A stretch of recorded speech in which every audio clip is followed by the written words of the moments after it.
Serious. What's the scariest thing you've ever seen? Don't forget to like, share, and subscribe. I was bow hunting elk in Colorado last year and didn't realize my flashlight was on inside my backpack all day. I stayed out a bit later than I had anticipated, messing with the raghorn, cow calling and whatnot. Well, I had seen a bear with 2 cubs that morning and had bear tracks over the top of my boot prints when I was headed back out that evening. So, with a dead flashlight and me being 4 miles from camp, every bush, tree, or bear-shaped object was the scariest thing I'd ever seen. Even with the GPS, I lost the trail multiple times on my trek back. Needless to say, I will have a minimum of 2 spare flashlights and batteries when I go back this year. I was getting gas around 2 a.m. because I was on E and wouldn't make it home. While pumping, someone started to run in my direction. I didn't think it was at me at first, but he started to get closer, so I stopped pumping halfway, and when I closed my door and locked it, he tried to open it. I sped off and thankfully unharmed, and now always get gas when I'm way above E, lol. September 23rd, 2019. I'm sitting down at the kitchen table eating some meat that has green enchilada sauce on it. I don't know what it's called. My phone is set in front of me playing If Smash Brothers Was Realistic Part 2 with my headphones plugged in. I hear a loud boom, but don't pay much attention to it, thinking it was just the video since it did have loud booms and gunshots in it. I look outside and see my neighbor who, if she ever had a party and had leftovers, she'll usually give it to us. I wave at her and she waves back. I hear loud shouting before, "Just die already." My neighbor hits the ground, followed by 18 gunshots. My mother yells at me and my sister to get down. My sister instantly rushes to me and dumps me under the table, and we hide for a few minutes. My mom tells me and my sister to crawl to the living room while she gets a weapon. We crawl to the living room as my mind replays seeing my neighbor drop. A few more gunshots go off, followed by a lady crying. Police finally arrived and started to deal with the situation. Me and my sister look outside a window while my mom goes to investigate. All 3 of us see one of our neighbors on the ground, bleeding. I still remember watching the ambulance take him and that neighbor I mentioned earlier to the hospital. Everything was okay in the end, but seeing them drop and just being lifeless, it still haunts me. I had just laid down and felt the footboard of my bed being jerked. I sat up and looked at the end of the bed and saw footprints pressing down on my sheets. It walked all the way up to my right side pillow and sat down. I got the fuck out of bed and slept on the couch. It happened multiple times over a 2-year period. I finally moved to a new house. In 2019, my grandma, grandpa, and sister all died in a house fire. It was the most devastating thing to ever happen to my family, and I, without a doubt, I miss them a lot.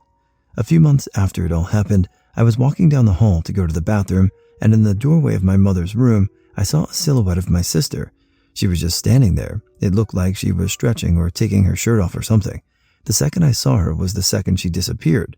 But I know she was there, as my dog was walking down the hall at the same time, and at the same time I saw her, he turned around and went the opposite direction.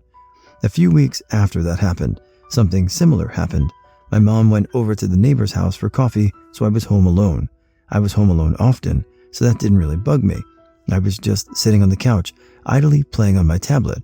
Momentarily, I looked up at the window, and in the reflection of the glass, I saw a tall, dark silhouette moving very quickly across the hall. Like the previous time that happened, I only saw it for a second before it was gone, but I knew what I saw.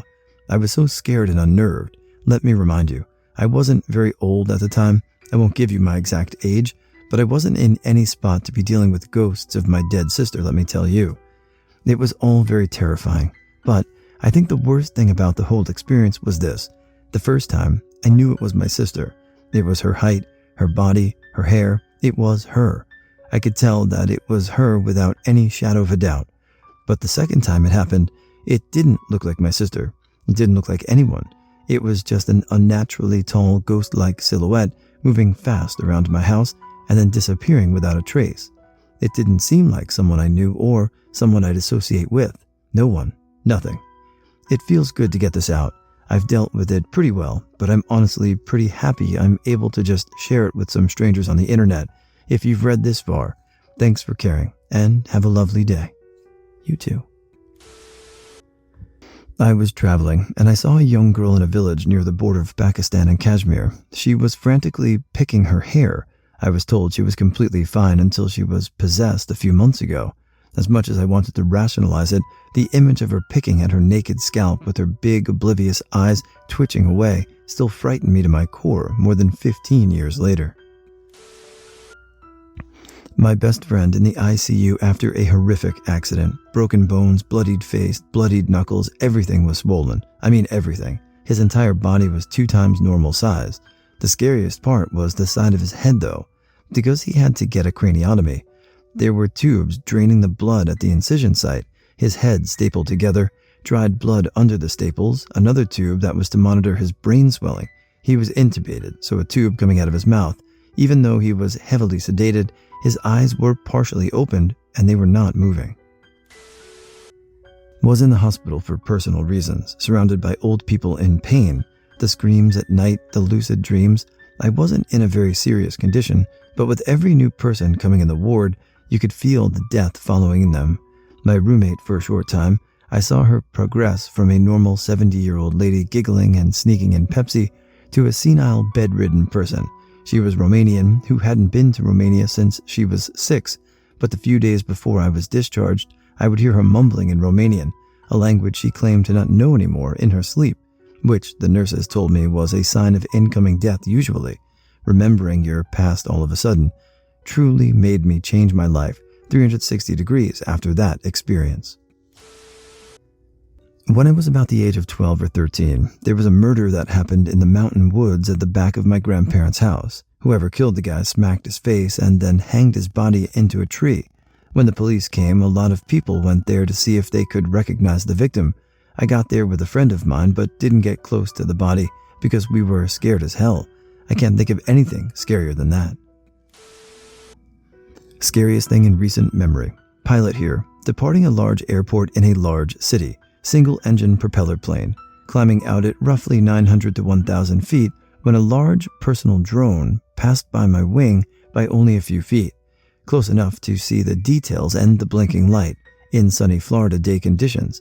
Needless to say, very easily could have impacted the front window, hitting me or rendered the engine useless. Not a lot of options to land over a city at barely 1,000 feet. Reported it to ATC. I'm sure that person had no idea how close they came to killing people that day. An x-ray of a tumor in my mother. It had grown from her liver to her hip bone in the span of 8 weeks. Going from a hardened spot under her ribs, she wouldn't question her doctor about when he said not to worry about it, to something so huge and painful she looked like she was in late-stage pregnancy in her 60s. She died shortly thereafter. I will never, ever forget the sight of that horrible thing and that hopelessness and fear I felt sitting there in that chair. Before my family and I moved, I always felt like some shadow of energy or some sort was watching me from outside the window next to my desk. Never told anyone about it, but this year after we moved, my older sister, we would sometimes sleep at each other's rooms, told me she always felt like someone was watching her from the window in my room and couldn't sleep as well as she usually does. It still creeps me out because when she told me, she described it just like I had imagined it. When I attempted suicide, I could see myself almost like third person, and I watched myself fall, the belt snap, and me laying there defeated in a pool of tears, speechless. I've since gotten help, but have flashbacks every now and again. Worst part is my parents didn't care, and now I can't go hunting for 10 years legally, and I can't do paintball or airsoft because of the whole ordeal. I hope any of you who are reading this get help or reach out to someone. I've lost 2 friends to suicide. Please get help. The man with no eyes. I remember that my parents left and it was just me in the house. I was grounded that day and didn't have my PS4, so I decided to watch TV in the living room where the TV sits on the mount. You can see down the hallway in the reflection. I was getting food and I sat down in the living room couch facing the TV with my back turned to the hallway. When I sat down, I accidentally sat on the remote, which shut off the TV. I remember looking in the reflection and seeing at the end of the hallway where my room is a tall man with no eyes, a fedora, and a suit, standing there. The worst part is, it wouldn't go away. I didn't turn on the TV, but I was looking at it for 3 minutes until I got the courage to stand up and look at it. This story is not mine, but my grandfather's. My grandfather used to deliver furniture to many places in our country. He delivered many furniture in many places of the country. He even mentioned like is some of the poorest states. It was like going to the Wild West. And in one of these states is where it happened. My grandfather just finished a delivery in one of the poorer states when he started to see the silhouette of a person walking at him in his car. When he noticed the person had a gun with him, the only thing he could do was throw himself backwards, barely missing his head, scraping his forehead. Bleeding, he decided that the best option was to fake his own death. The man walked down to his car, had a look at him, and then walked away. Afterwards, my grandfather got out of there pretty fast, never coming back there. Back in 2012, someone did a drive-by on my friend and I while we were standing in our front yard. So whatever, that happens. Guys get arrested the following day. The day after that, we're sitting in the living room and hear a pop.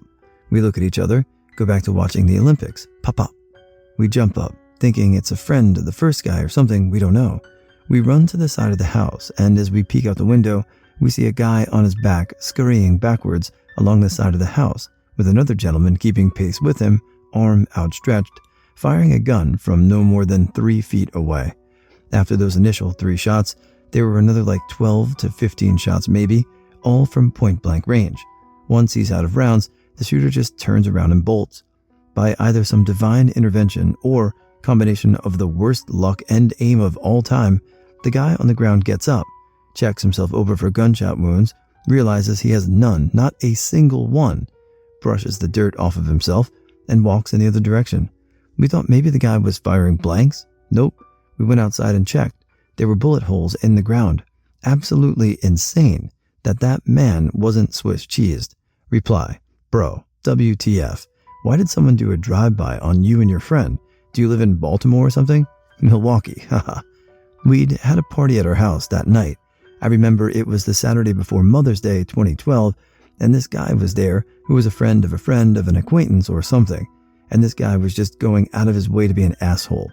He was starting shit with everyone all night. So eventually, around midnight, he tried fighting someone outside. They rolled around a little bit, and he got up all arrogant like, I'll fuck up anybody who wants it. So I, tired of all his bullshit, just turned around and cold-cocked him, leveled him, laid him out. His friends get him up, drive him away. We thought that was the end of it. Then, like 4 hours later, we're having a cigarette in the front yard and see a white van, always a van. The same white van he was driven away in, down the block. Then it starts barreling towards us, and we know what's up.